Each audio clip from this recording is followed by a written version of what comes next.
Just in the last 3 minutes, a big development in the search for a new St. Paul District superintendent. Board members saying they're prepared for a long night and want to make a decision tonight. Ian Russell has the update right now.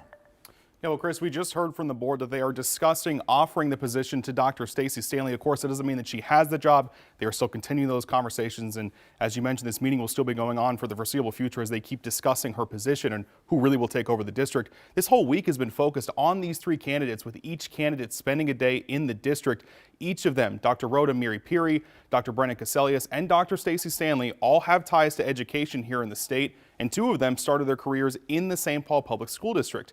And like I said, tonight's meeting is still going on as the school board continues deciding who will lead the district next. Board members spent hours discussing traits they said would be needed to have a successful leader, including a focus on safety, rebuilding trust, and ability to consider their budget problems and considering the needs of students. The board spoke highly about all three of the candidates and, like I mentioned, are still debating who will lead the district right now.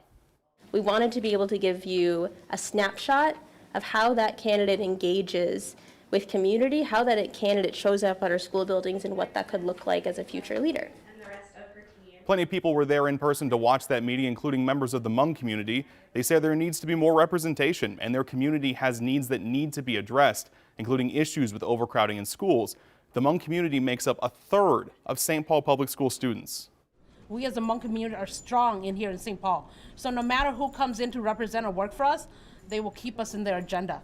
And so that they see us front and center, that we matter, that we are here, they need to see us and they need to hear us.